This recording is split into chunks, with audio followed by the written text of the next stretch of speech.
ફરી એકવાર મારી YouTube ચેનલ SS બાય રાહુલની અંદર આપ સૌનું હાર્દિક સ્વાગત કરું છું।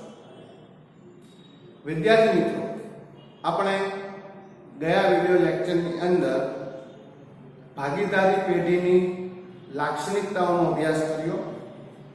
ત્યારબાદ આપણે તેના ફાયદાઓ જોયા અને ત્યારબાદ તેની મર્યાદાઓનો અભ્યાસ કર્યો। આજના વિડિયો લેક્ચરની અંદર આપણે થોડા આગળ વધીએ અભ્યાસક્રમની અંદર અને ભાગીદારોના પ્રકારો છે તેનો અભ્યાસ કરશું। પછી તેના સ્વરૂપ ઉપર આપણે આગળ જશું। તો આજના વિડિયો લેક્ચરની અંદર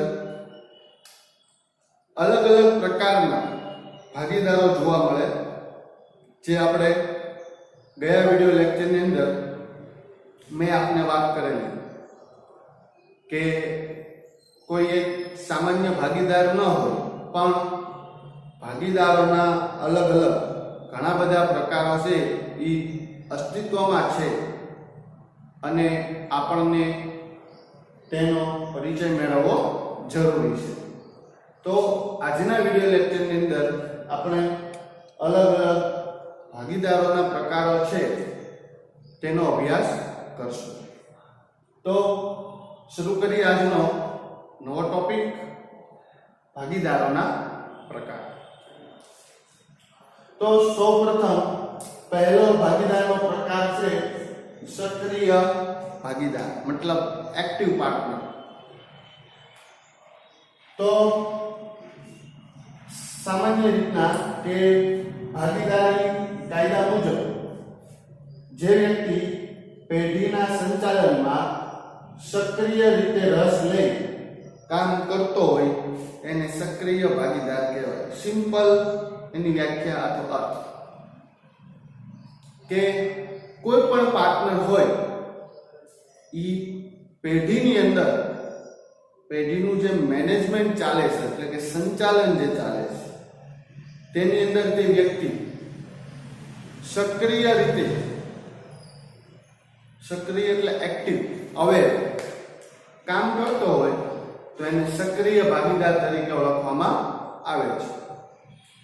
હવે બીજી રીતના સમજવું હોય તો ફોર એક્ઝામ્પલ આપણે લઈએ તો સામાન્ય કે કોઈ વિદ્યાર્થી હોય એને ઘણીવાર ખબર જ નથી હોતી કે ક્યારે ટેસ્ટ હોય, કેટલા વાગે હોય, કયા ચેપ્ટરની હોય, કયા વિષયની હોય, કાંઈ જ એને ખબર ન હોય। તો એનો મતલબ એમ થાય કે વિદ્યાર્થી છે એ સક્રિય નથી। ઘણા વિદ્યાર્થીને આયોજન નક્કી થતું હોય ત્યારથી એને ખબર હોય કે ભાઈ આ તારીખે એટલા વાગે આ વિષયની આટલામાં ચેપ્ટરની આટલા માર્કની ટેસ્ટ છે, એનો મતલબ એમ કે સક્રિય છે। તો ભાગીદારીની અંદર પણ તે જ પ્રમાણે જે વ્યક્તિ સક્રિય હોય, એક્ટિવ રહેતો હોય, કામ કરતો હોય રસ લઈને સંચાલનની અંદર, તો એ કેવો ભાગીદાર છે? સક્રિય ભાગીદાર તરીકે ઓળખવામાં આવે છે। નફા નુકસાનમાં નક્કી થયેલો હિસ્સો મેળવતો। હવે આપણે ઘણા બધા આના વિડીયો ભણી ગયા, જોઈ ગયા કે ભાઈ ભાગીદાર છે એના સંચાલનના 3 ઓપ્શન હતા। તો જે કોઈ વ્યક્તિ સંચાલનની અંદર ભાગ લે અથવા ન લે, દરેકે દરેકને નફા નુકસાનમાં હિસ્સો મળે, બરોબર। કદાચ કોઈ એવો ઓપ્શન વિચારે કે ભાઈ બધા વતી કોઈ એક ભાગીદાર છે એ કામ કરશે, બરોબર, છતાં જે નફો નુકસાન થશે એમાં તમામ ભાગીદારને હિસ્સો મળશે। નફો થયો તો પણ હિસ્સો મળશે અને કદાચ નુકસાન થયું તો પણ ભોગવવું પડશે। અને એક દ્રષ્ટિએ સક્રિય ભાગીદાર છે એ પણ નફા નુકસાનની અંદર હિસ્સેદારી નોંધાવે છે। સિમ્પલ મુદ્દો છે, સામાન્ય પેઢીના તમામ કાર્યો કરતો હોય અને અન્ય ભાગીદારો હોય એનો એજન્ટ કહેવાય। એજન્ટ કોને કહેવાય? તો કે કોઈક વતી કામ કરતો હોય એને એજન્ટ કહેવાય, બરોબર છે. અન્ય વતી કાર્યો કરવા, એટલે કે જે વ્યક્તિ કામ કરવાનું એ ન કરે, બીજા પાસે કરાવે. અને જે વ્યક્તિ કામ કરતો હોય એનો એજન્ટ. આપણે ઘણા બધા એવા કાર્યો હોય છે જે એજન્ટ થ્રુ થતા હોય છે, બરોબર છે. તો તે જ પ્રમાણે અહીં પણ કે સક્રિય ભાગીદાર છે એ બીજા ભાગીદારનો એજન્ટ પણ હોઈ શકે. ક્યારે આવું બની શકે? ક્યારે એજન્ટ હોઈ શકે? તો એજન્ટ તો સંચાલનનો એક ઓપ્શન છે, બરોબર, કે એક ઓપ્શન એવો છે કે બધા વતી કોઈ એક, આવો એક ઓપ્શન છે. સંચાલનના 3 ઓપ્શન યાદ રાખજો કે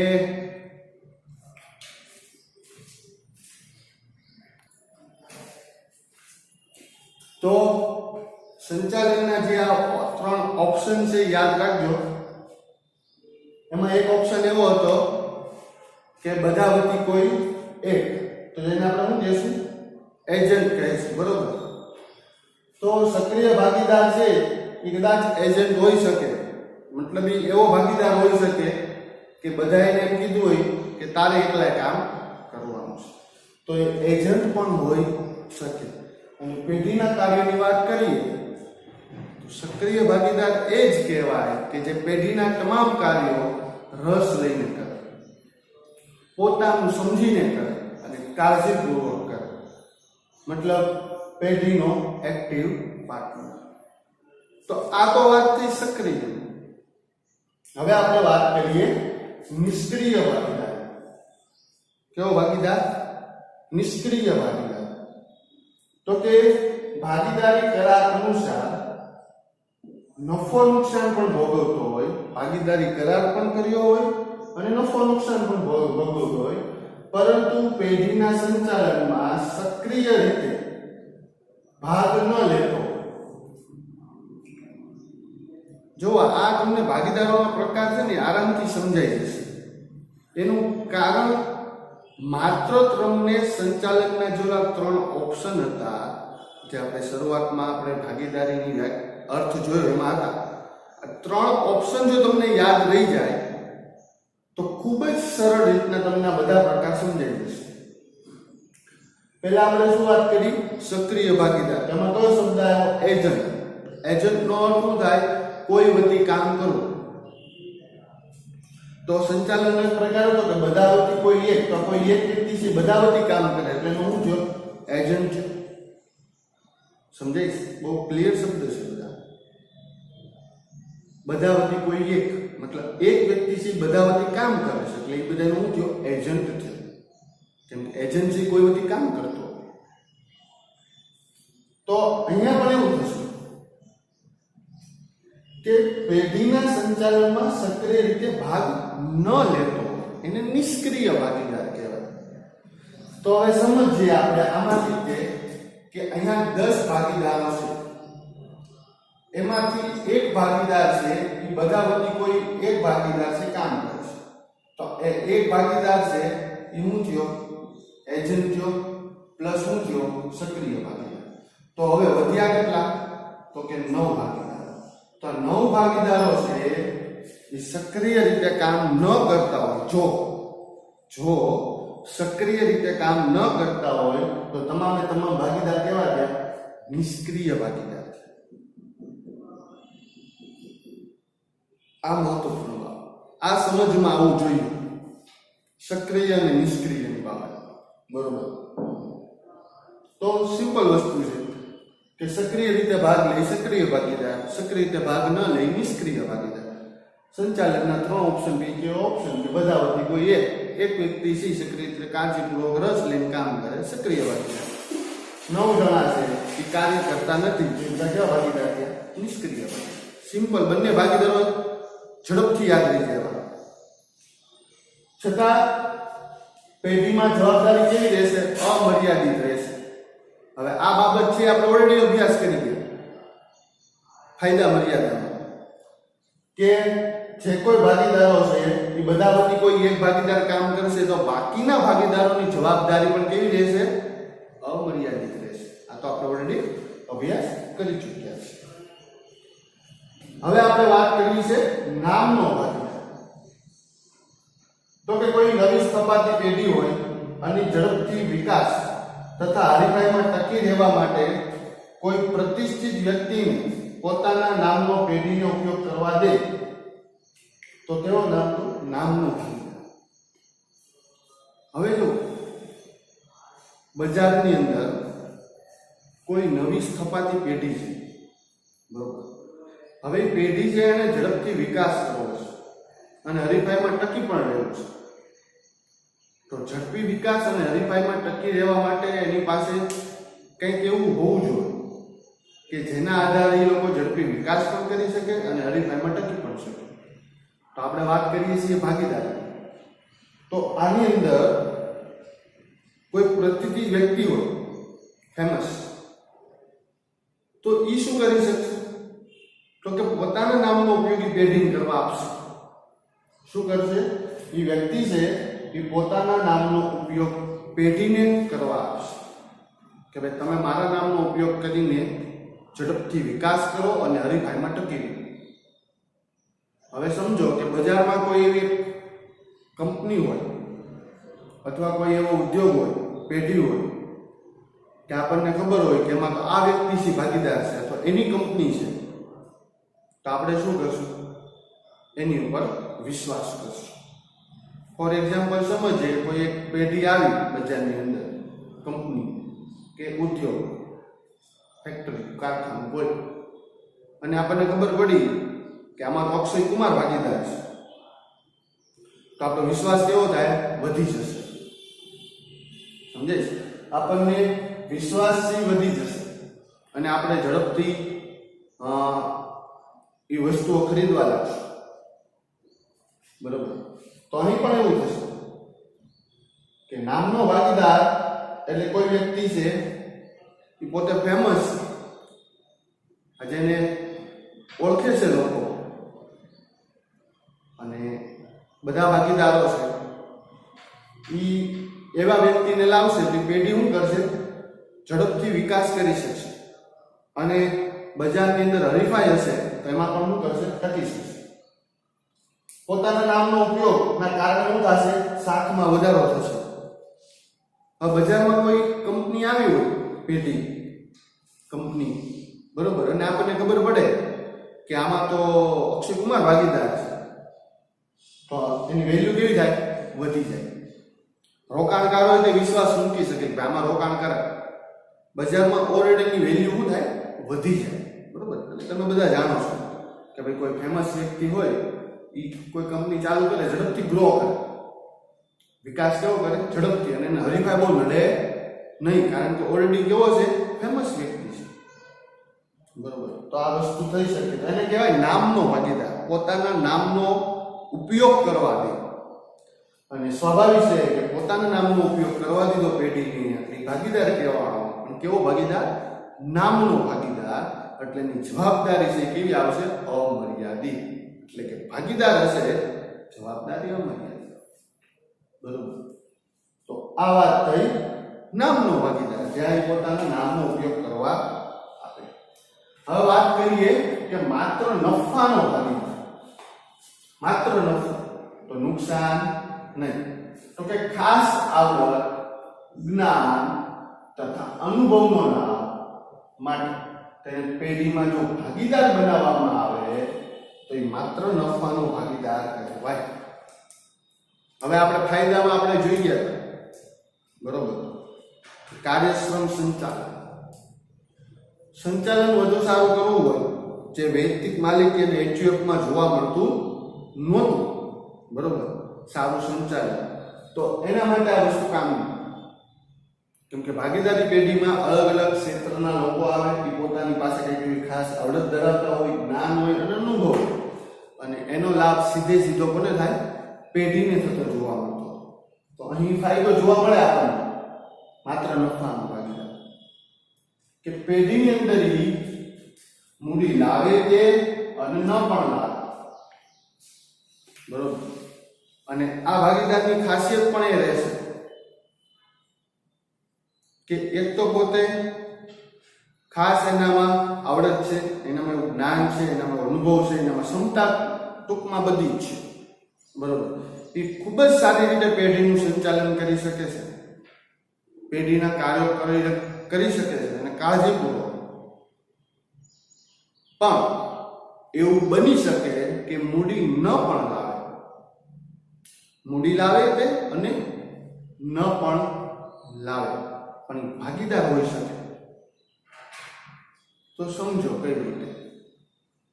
કદાચ કોઈ એવા 5 ભાગીદારો છે કે એની પાસે ખાસ એવી કોઈ આવડત, જ્ઞાન કે અનુભવ બહુ ઓછો છે પણ બહોળા પ્રમાણમાં નહીં. તો કોઈ એવા ભાગીદારને પણ ભાગીદાર બનાવી શકાય કે જેની પાસે ખાસ આવડત હોય, બહોળું જ્ઞાન હોય અને વિશિષ્ટ અનુભવ હોય, સારા અનુભવ હોય, સફળતાના અનુભવ હોય. તો એવા વ્યક્તિને ભાગીદાર બનાવી લેવાય. પછી ભલે મૂડી ન લાવે પણ એવો વ્યક્તિ હોય ને હંમેશા પેઢીમાં નફો જ કરાવે.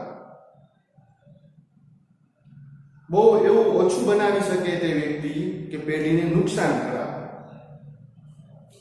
એટલે માત્ર નફાનો ભાગીદાર એ પેઢી માટે આશીર્વાદ રૂપ કહેવાય, સફળતાની ચાવી રૂપ કહેવાય. ભલે કદાચ મૂડી ન લાવે પણ જેટલા લોકો એમાં મૂડી રોકી છે એને ડૂબા ન દે, નુકસાની ન અપાવે. એટલે માત્ર નફાનો ભાગીદાર છે એ એક દ્રષ્ટિએ ખૂબ સારો એવો ભાગીદાર માનવામાં આવે અને એનું પરિણામ છે એ પેઢીની અંદર ઝડપથી વિકાસ કરાવી શકે. તદુપરાંત પેઢીને સતત નફો કરાવતો રહે અને પરિણામે પેઢીનું વિસ્તરણ થાય, પેઢી વિકાસ પામે અને સફળતાના શિખરો સર કરી શકે. એટલે માત્ર નફાનો ભાગીદાર ઘણી બધી પેઢીઓ બનાવે છે કે જ્યાં વ્યક્તિ છે એ મૂડી ન લાવતો હોય છતાં એને નફામાં ભાગ મળતો હોય, નુકસાનીમાં ભાગ મળે. હવે આવો વ્યક્તિ હોય ને, મેં તમને પહેલા કીધું કે આવો કોઈ વ્યક્તિ હોય ને બહુ ઓછું એવું બને કે નુકસાની કરાવે. મોટા ભાગે શું કરાવડાવે? નફો. પેઢી સતત નફો કરતી અથવા ધીમા દરે નફો કરે પણ નફો કરે, ખોટમાં ન લીધે. પણ ઇન્સાન છે, મેં કીધું માનવી કામ કરવાની મર્યાદાઓ આવે છે. બરોબર. માનવી બધા જ કામ ન કરે છે. દરેક માનવીમાં કંઈક ને કંઈક એવી વિશિષ્ટ ક્ષમતા હોય એના આધારે કામ કરી શકે. દરેક કાર્યો ન કરી શકે, દરેક કાર્યો કરવામાં એને મર્યાદાઓ નડે. એમ આ વ્યક્તિને પણ ભાગીદાર બનાવવામાં આવે છે. પણ એવું બની શકે કે ક્યારેક નુકસાની આવે, પણ જ્યારે નુકસાની આવે ત્યારે શું આ ભાગીદાર છે એ નુકસાની ભોગવશે? તો કે નહીં. જ્યારે પણ નુકસાની આવશે ત્યારે આ ભાગીદાર છે નુકસાની ભોગવશે.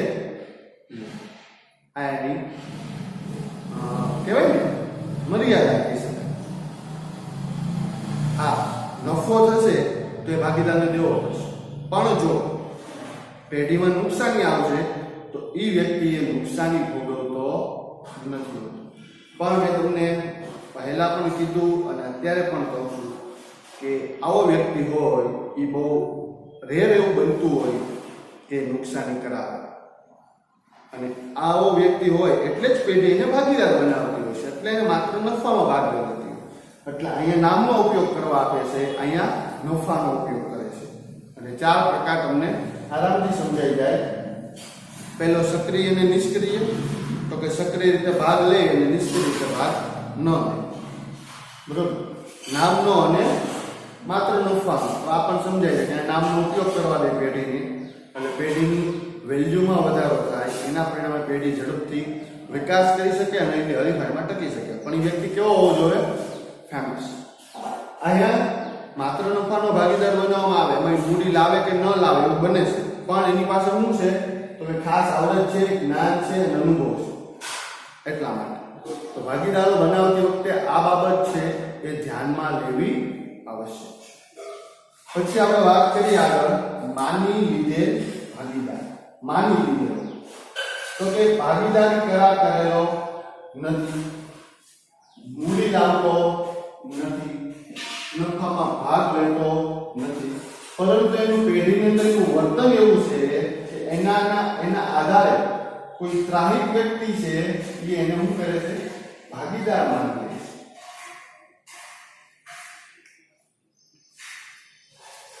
હવે તમે ઘણી જગ્યાએ આ વસ્તુ જોઈ હશે, બરોબર, કે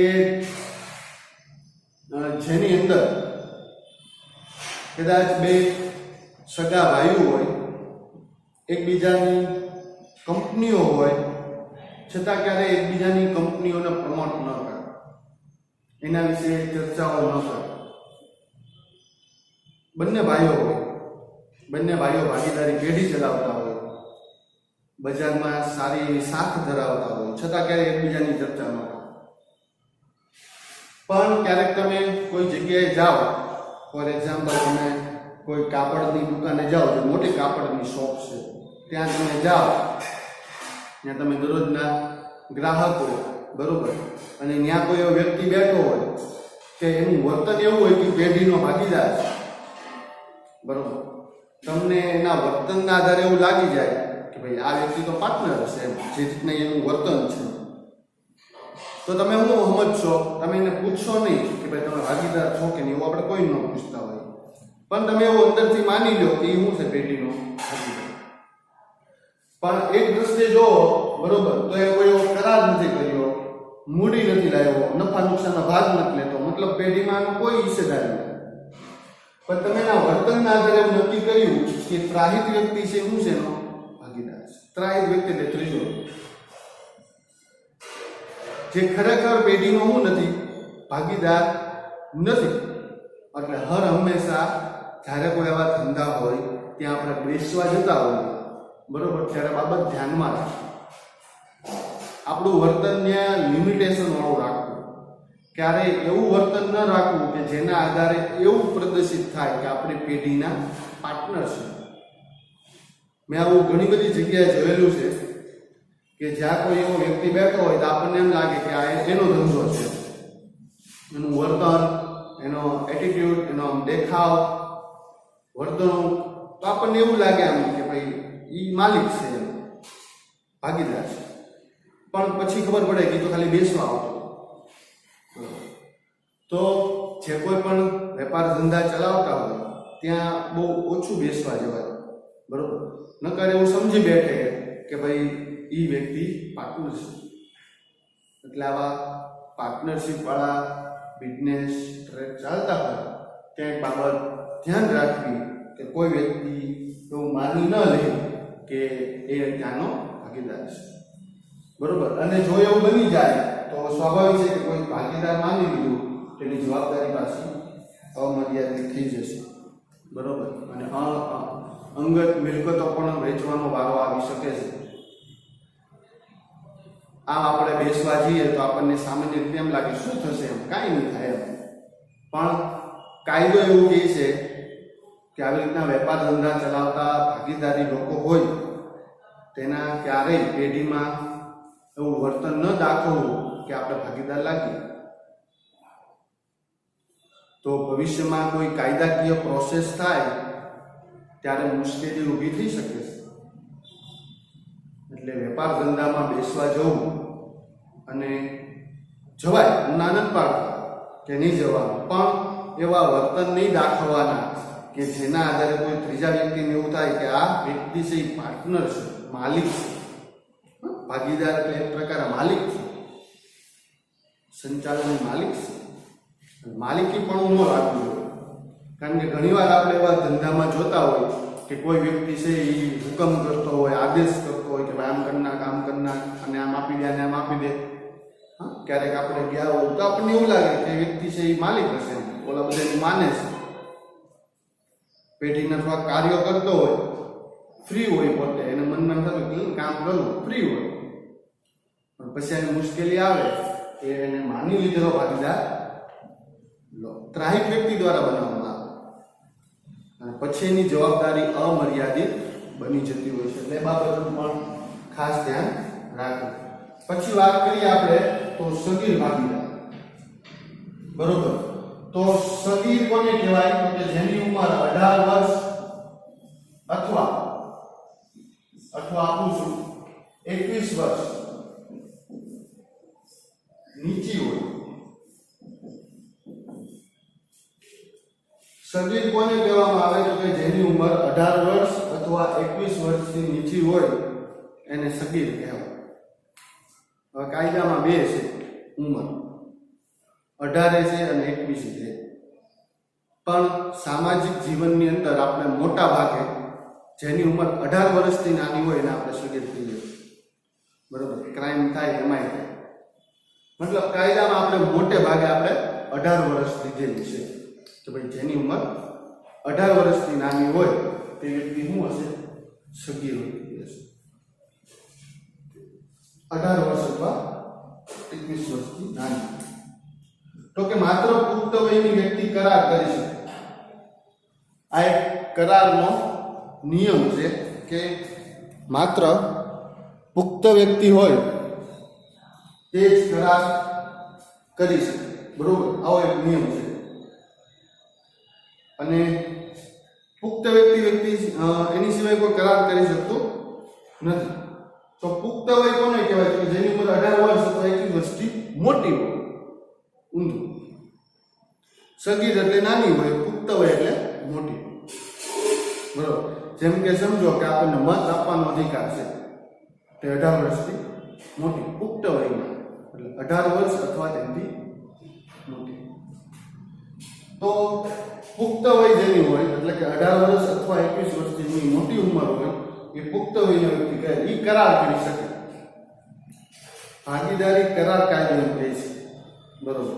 કે આ નીતિ જેની મોટી હોય એ શું કરી શકે? કરાર કરી શકે.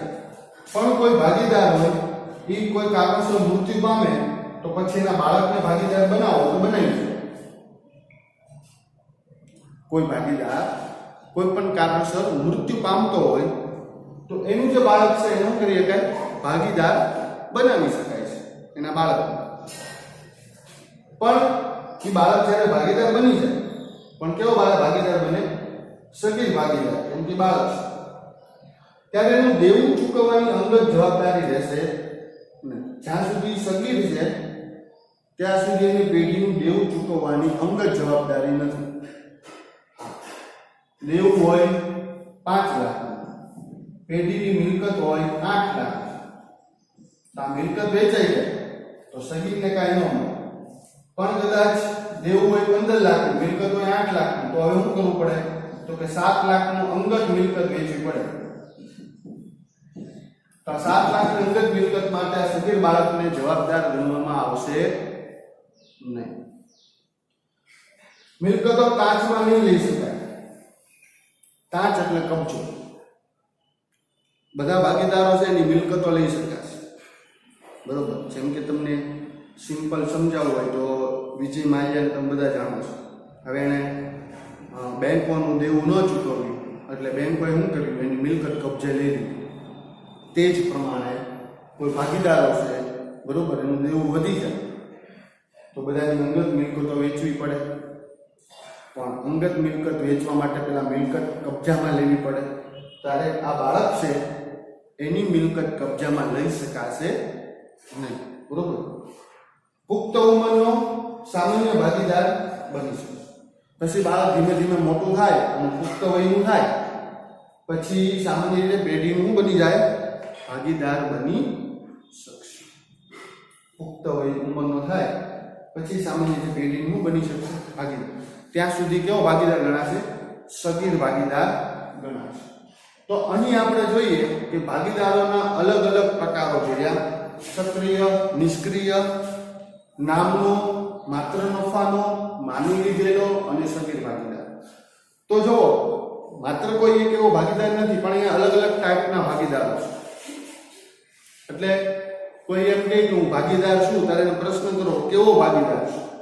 સક્રિય છો, નિષ્ક્રિય છો, નામનો છો, માત્ર નફાનો છો, માની લીધેલો છો કે સગીર ભાગીદાર છો?